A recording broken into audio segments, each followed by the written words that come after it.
assisted by Zanou and Fatima Ibrahim, the lady in this nation. Ladies and gentlemen, the watcher that's why he's here today to chair this event.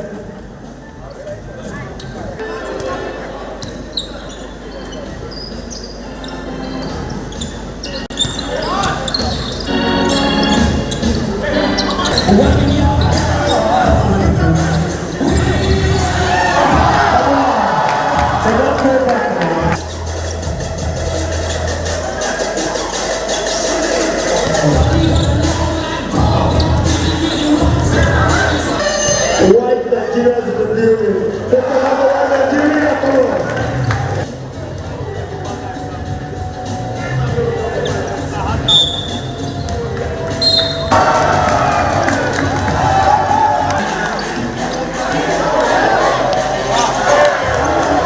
Come on.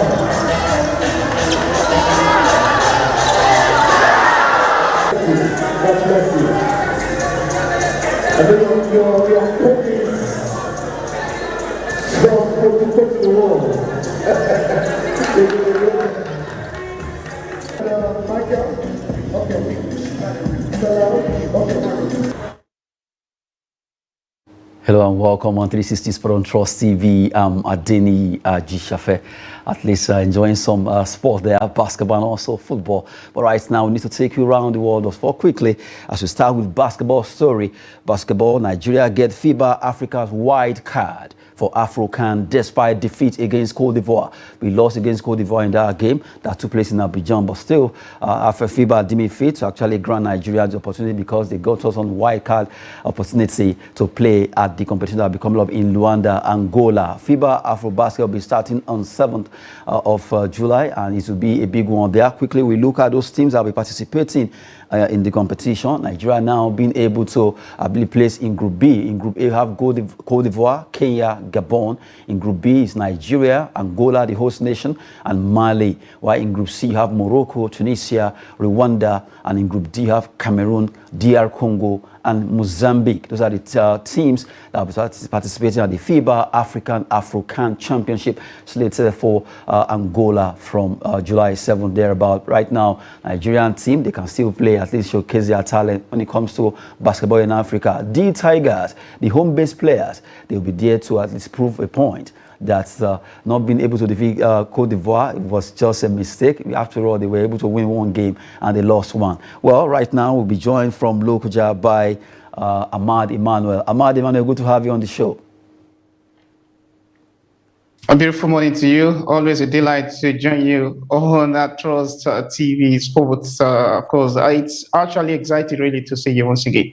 Okay, good morning there, Ahmad Emmanuel. We're just talking about basketball. Well, Nigeria, despite that loss against Cote d'Ivoire, we're still able to get the opportunity to qualify for the FIBA AfroCan this time around on a wild card note, but a good one. But we'll be facing another Herculean task against Angola, the host nation, that will be coming up in Luanda, and also against Mali. We saw how the team actually managed to get this particular ticket. But right now, well, in our group, Angola, Mali, that's a very dicey one. Absolutely, very, very dicey. You know, I really want to say we don't need to relax, you know, because in recent times we've actually did very well in terms of basketball, you know, but then and again we want to ask some questions. What is happening with the domestic league, you know, as far as basketball is concerned? I think we need to do more so that we can develop more players and discover more stars that can actually make us proud. You know, losing to Cote d'Ivoire was something a lot of people will say it's like a shock, you know, defeat in the hands of the Ivorians. But then and again, it's an eye opener for us to go back to the drawing board, you know, make some corrections and probably bounce back stronger. Having said that much, I think Angola is not a walkover. I mean, they are really, really good in terms of basketball. You know, it's one of the basketballing nations in Africa, so you can't just take that away from them. So it tells you that we need to prepare very, very hard and ensure that we do the needful. Otherwise, well, I cannot stick out my neck right now. As far as this one is concerned, that group is very, very dicey, as rightly put by yourself. But I think if really you put the right things in place, we can come out top as far as that one is concerned. There's nothing impossible in sports. All you need to do is to go back, you know, correct all the mistakes, come back better and stronger, and surely you can always get the positive results. Well, right now, you saw the fact that Angola, rather, Cote d'Ivoire defeated 74-65. Still remember that the boys, that's Team Nigeria, the Tigers, right, they tried their best. A lot of things actually went against them in that game. But right now, going to Angola, just like you have said, Mali, Angola will be a tough one, but it is not as if we cannot achieve it. And I think it's right time. We should at least change our style of getting to tournaments in time. If you look at it, just a day or two to the tournament, that was when they breezed into Cote d'Ivoire, which may not give them the ample time to get acclimatized with the weather, the people, the food, the training. That's the basketball court they will be using and all that. They need all this together as one to give them the opportunity to be able to play as a team and understand their environment before any tournament. That fire approach style may not be too good for Nigeria. So it's high time this tournament now that we're going for in Angola in the next 2-3 days. In fact, by tomorrow latest, we should be jetting out to Angola.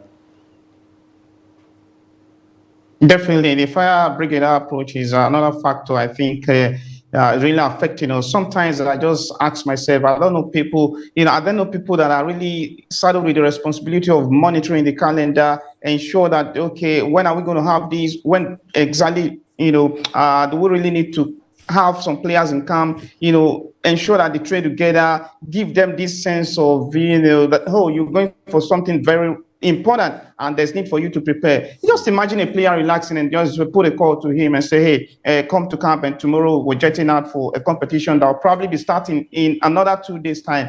How do you really want them to do the magic? It's something I think we need to look into, check it very well and make that correction really. The fire brigade approach is a big factor that surely worked against the team, I must tell you. And of course, if you want to put it in this sense, then you must say kudos to them because, it's not easy just getting down in a country that you probably don't even know anybody, the weather and all that, and then they want you to do the magic. Come on, it's something very, very impossible, really. Well, right now, the Nigerian team, the Tigers, will be going to Angola to face Angola, the host nation, also Mali in our group. That's Group B, and hope that they can scale through. This is like the CHAN of basketball, where you have home-based players actually trying out their best when it comes to African basketball. FIBA Africa, Afro can they call this?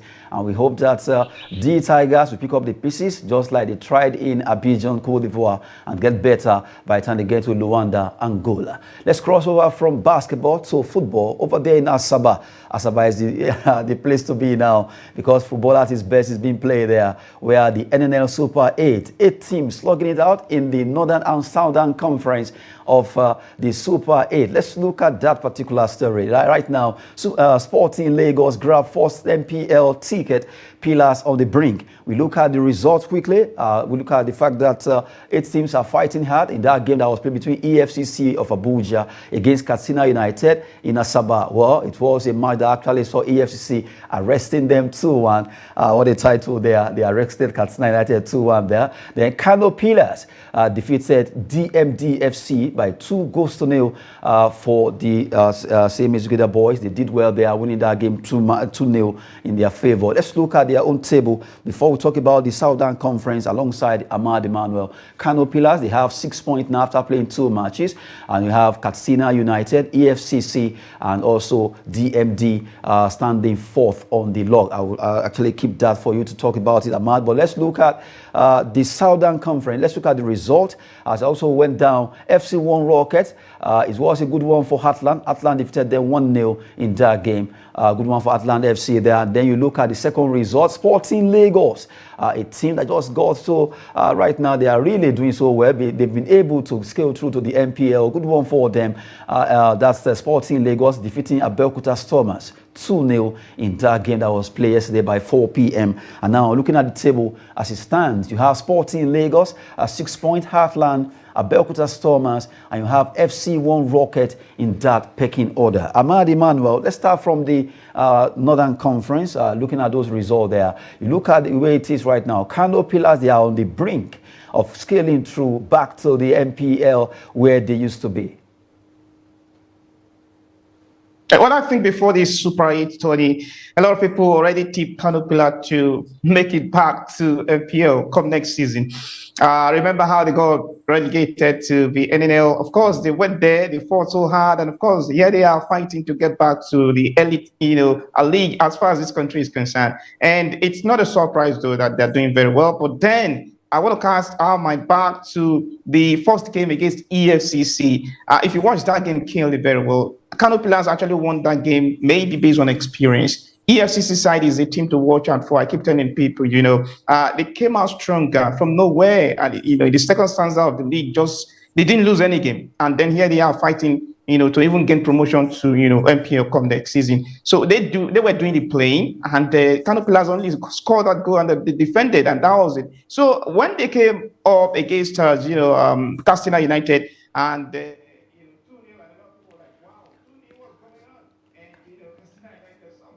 managed to get a goal.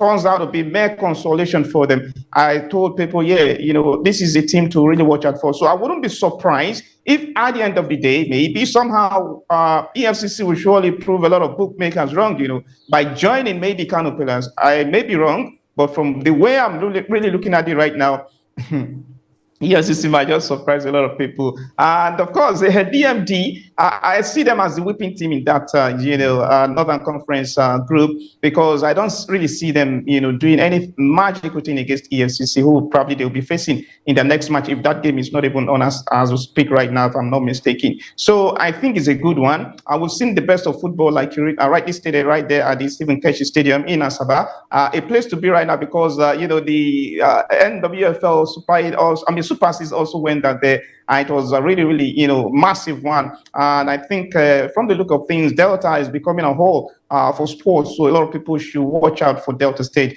They spend the money, they encourage a lot of teams, they, promote so many athletes individually, and it is speaking for them. The result is exactly what we're seeing right now. Haven't said that much. When you cross over to the, Southern Conference, as far as this one is concerned, I want to say, first and foremost, congratulations to Sporting Lagos. A team that got promoted to, NNL, and now they are fighting, they already got a ticket to play in NPL come next season. It's a massive one. And kudos to the coach as well, talking about Paul Ofo, who was actually signed, I think, on the 13th of March. This year, he joined the team, and now he has delivered a ticket to play in the NPL. So it's another big eye-opener for us to watch out for young coaches, not only those that are actually made names, but those that are just coming up. There's something special in this man, and I think we should really give kudos to him. Just 3 months with this team, and then he has done something massive. And I wouldn't forget in a hurry to also acknowledge, the impact of a colleague who has been with the team. He did it with MFM, talking about Enahena, and now he's also doing it.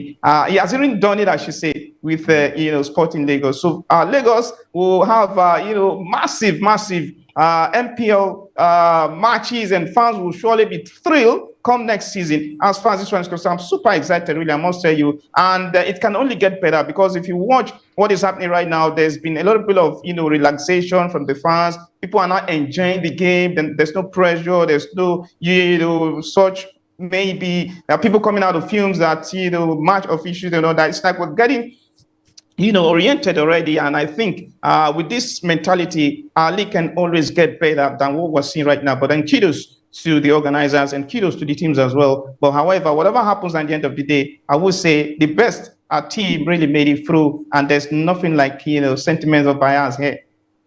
Well, Ahmad Emmanuel has been talking there, but really it's a nice one, looking at the fact that for a while now, Lagos have been out of the NPL, and now it seems Sporting Lagos to be giving that particular ticket. And for Abuja, for a very long time, Abuja City have been clamoring to see a team playing the NPL. Can EFCC actually arrest others and qualify for this particular league next season? It's a dicey one for them, because Kano Pillars, Katsina United, they are trying to see how they can pick up the ticket, but it's a big one. Let's see how it goes if EFCC will really arrest everyone and get to the NPL. Is it possible, being the fact that they are in the North, one way or the other? Yeah, the EFCC will surely arrest, the other teams. They will, allow the match officials to to go scot-free, because I think there's something special in EFCC, and it will be a massive one if we have top football, being played in FCT come next season, courtesy of EFCC, to be a massive one. And let me also tell you that EFCC, I must tell you that sincerely they were not really, hoping or expecting to be or get to this level. I must tell you this because when you follow them keenly in the NNL, talking about the first stanza, they were battling down the relegation zone alongside Kogi United. And now here they are. I mean, it's like a very massive turnaround for them. And a lot of people are applauding them. They are urging them to go. They can do it. And that's just the spirit. So if you can get to this level, there's nothing impossible. And personally, I'll be so excited if the FCC, make it at the end of the day. Surely, Abuja will be my next home. A good one there from Ahmad Emmanuel. We've been talking about the NPL because 8 teams are right now seriously fighting hard to see who goes to qualify for the Nigerian Premier League next season. Although it's called NNL Super 8, the 8 teams from both Northern Conference and Southern Conference of Nigeria, the likes of FC1 Rocket, DMD, Kano Pillars, Katsina United, Heartland, and Sporty Lagos, all fighting hard to see how they can make it. EFCC also will be there to see if they can arrest other teams. Well, from there, we actually go to talk about the NFF story. Guso, that's the president of NFF, that's Nigerian Football Federation right now, is actually charging FIFA instructors who are in Nigeria right now to help develop Nigerian referees.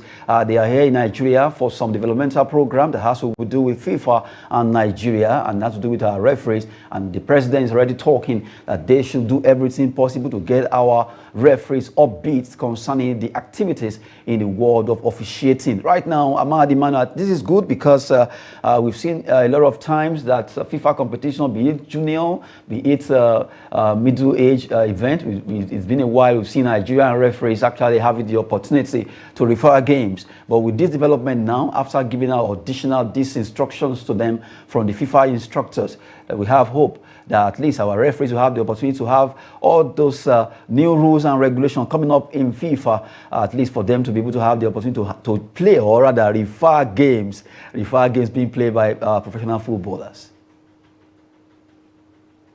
Absolutely. I think kudos must be given to Gusau. Honestly, a lot of people have been applauding him after taking over as the NFF president, or should I say after coming in or being voted as the president of the Nigerian Football Federation.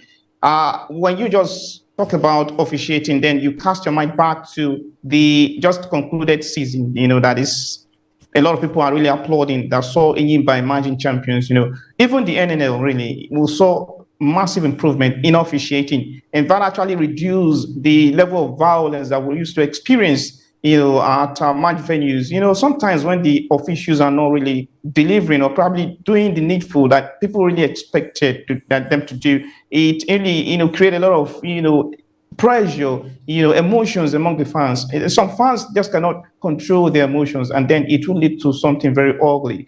However, we cannot, rule out the fact that we still actually recorded a couple of, fracas, but then there's drastic, improvement in our officiating. So if he's coming out now to also make this bold statement, it tells you that he's up to something, and it will help the match officials as well. For a long time, we've been clamoring, there's no Nigeria referee, maybe even in AFCON, not to talk of the World Cup.